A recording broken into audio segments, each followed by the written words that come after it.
وزیر اعلیٰ کے پی کی زیر صدارت پارلیمانی پارٹی کا اجلاس، پی ٹی آئی کے 30 سے 35 اراکین اسمبلی غیر حاضر، سابق وزیر اعلیٰ علی امین گنڈاپور بھی اجلاس میں شریک نہ ہوئے۔ وزیر اعلیٰ سہیل افریدی کا اجلاس سے خطاب، کہا بانی پی ٹی آئی سے ملاقات نہیں ہونے دی جا رہی، بانی کی صحت سے متعلق پارٹی اور پوری قوم کو تشویش ہے، حکومت بانی پی ٹی آئی کا فیملی کی موجودگی میں علاج کرائے، اگلے سال کا بجٹ عوام دوست ہوگا، ترقیاتی منصوبوں میں بانی کے ویژن کی عکاسی ہوگی۔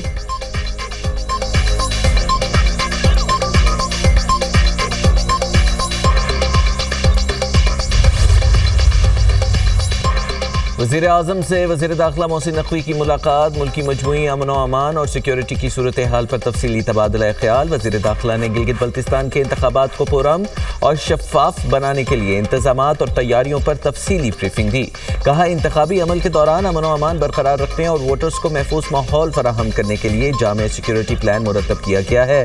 وزیر اعظم نے ملک میں امن و استحکام کے قیام کے لیے سیکیورٹی فورسز کی کاوشوں کو بھی سراہا۔ گلگت بلتستان الیکشن سے متعلق سیکیورٹی انتظامات یقینی بنانے پر وزیر داخلہ اور ان کی ٹیم کی تعریف، کہا حکومت جمہوری عمل کے لیے ہر ممکن اقدامات جاری رکھے گی۔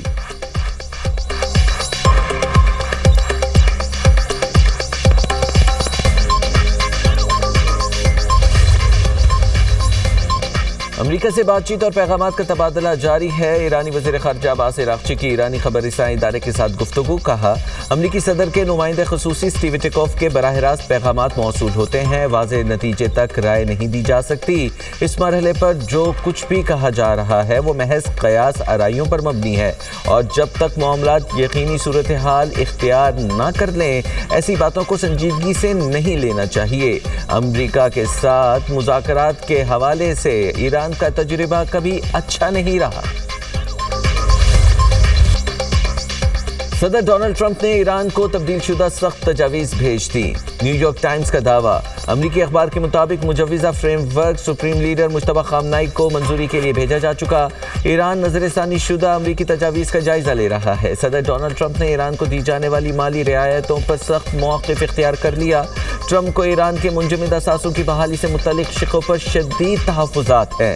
ایران کی جانب سے امریکی تجاویز پر تاخیر سے جواب دینے پر ٹرمپ ناراض ہوئے۔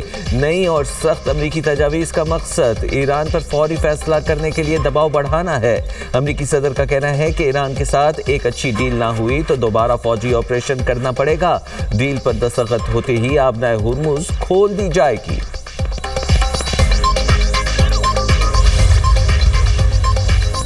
ٹھوس نتائج کے بغیر امریکہ سے کوئی ڈیل نہیں ہوگی۔ ایرانی اسپیکر باقر غالباف کا دو ٹوک اعلان، کہتے ہیں امریکہ کی زبانی وعدوں اور دعووں پر بالکل بھروسہ نہیں، ایران صرف عملی اور ٹھوس نتائج کو اہمیت دیتا ہے۔ ایرانی عوام کے حقوق محفوظ کرنے تک کسی معاہدے کو قبول نہیں کریں گے۔ دشمن ملکی اتحاد کو کمزور کر کے انتشار پھیلانا چاہتا ہے۔ دشمن شکست کا بدلہ معاشی دباؤ اور میڈیا مہم کے ذریعے لینا چاہتا ہے۔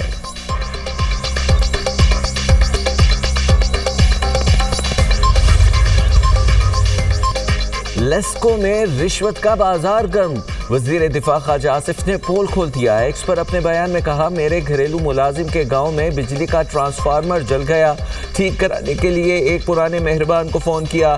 لیسکو ملازمین نے ٹرانسفارمر مرمت کرنے کے 80,000 روپے لیے جو گاؤں والوں نے چندہ جمع کر کے دیے، کوئی رسید بھی نہیں دی گئی۔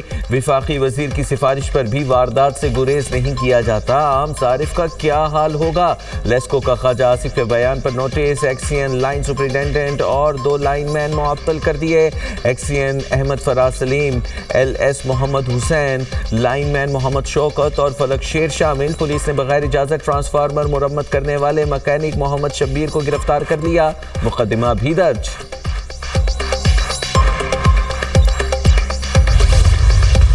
بل ادا کرنے والے خاندان اپنے آپ کو، اپنے شناختی کارڈ کو اس QR کوڈ کے ذریعے اپنے میٹر کے ساتھ منسلک کریں۔